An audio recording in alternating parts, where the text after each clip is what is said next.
Today I am celebrating Marky Smith, a vocalist who had a really, really powerful impact on my life. Someone who, would you call them a poet? Certainly their work didn't make any rational sense. He definitely bent the rules of language in order to express himself.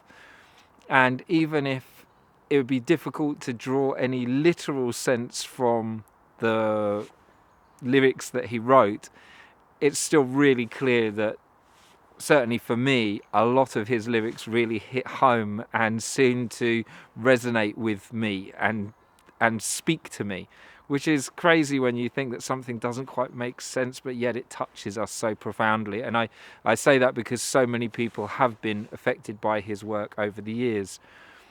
When I first encountered The Fall, it was a big step sideways from the kind of music I'd been listening to up to that point. I was a fan of Queen until the age of 11 or 12, until I started to appreciate other forms of music that didn't fulfill that stereotypical sense of what it is to be a musician, to be a virtuoso with your instrument, and to be melodic. And of course, Marky Smith was anything but melodic. And he was the first person that gave me a real appreciation of how you don't have to be able to sing in the way that people traditionally think of singing. You can embrace your tunelessness.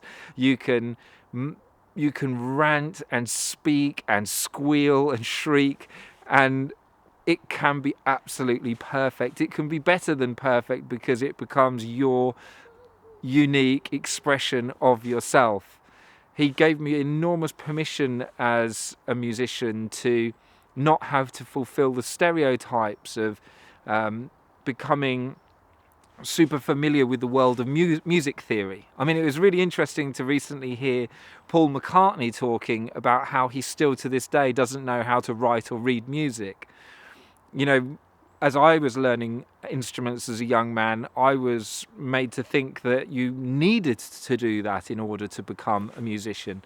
And I suppose in a way Marky Smith is someone from the folk tradition who really showed that you can just take the skills that you have, and no matter how good you are, produce something of real substance, something that really communicates something to people, something that people will enjoy. The Fall as a band were always really together.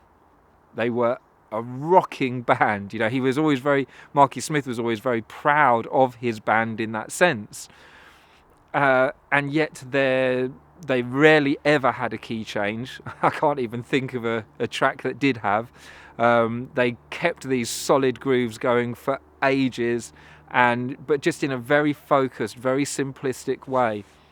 And it doesn't necessarily mean that his musicians weren't capable of doing other things. It's just that that's what they chose to do, to get a good groove going and to keep people's heads nodding, and to keep people engaged.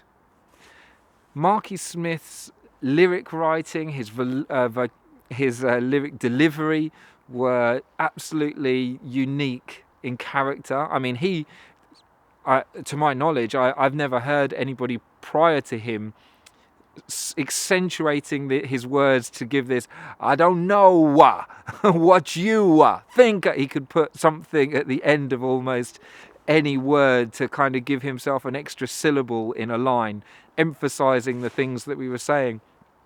He created this kind of idiosyncratic technique that meant that he just sounded completely different to anybody else.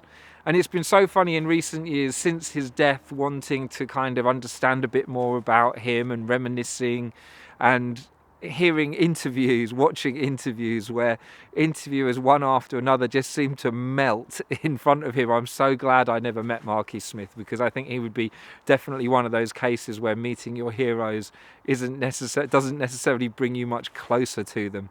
In fact, it could probably be quite off-putting. I'm sure he was an absolute nightmare as a band leader. I'm sure he was very difficult to be around as a partner or someone to live with. He was a very, very tricky character. And and yet that obstinance and that absolute refusal to kowtow to anybody else's expectations is what made him so unique and so special. I think he spoke for a real forthright resilience in human beings to do things in our own way, and here was someone who was really doing things in his own way. There are so many pieces of Fall music that I think are exceptional that I would recommend. I would be really lost for what to put in the description below if I was going to recommend a piece of music. It's difficult to know where to start and where to finish. If you've never heard any of the Fall, you'll probably find most of it utterly off-putting, and if you're a fan of the Fall, well, what could I possibly recommend? I think the thing that comes to mind actually is Big New Prince, which became a bit of an anthem of his. He was a man who managed to get his band performing live as part of a ballet show for Michael, what was his name? For a very well-known ballet dancer whose surreal and very modernist works were already being recognised at that time, but choosing to do a whole ballet with the Fall playing on stage, providing a live show as the backdrop to your pieces was, I think, a stroke of genius. I would have loved to have seen that. His band over the years had something like 40-50 different lineups because it was very clear that he had in mind what the Fall should produce, and if you weren't fulfilling his expectations at that time, you were gone, which is a kind of very totalitarian way of running a band. It's unlike most other group efforts, and yet it managed to keep the Fall reinventing itself throughout the entirety of its career. He very, very rarely ever played anything from his back catalogue. The Fall was always a manifestation of what they were playing and recording at that time. So clearly I could wax lyrical about Marky Smith for a very long time.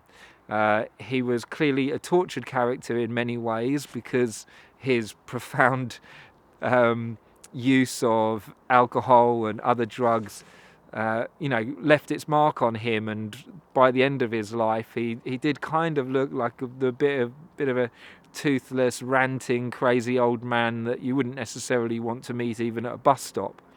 But yet on stage he still was absolutely enigmatic, captivating, and as he said himself, he was becoming a greater vocalist the longer that he lived. I think he tried to modestly say, I think I'm actually getting all right now. So anyway, today I'm celebrating Marky Smith, giving deep thanks for the great humour, the amazing nights that I've had listening to the Fall. The world was definitely a better place for this very unusual character. So here's to Marky Smith.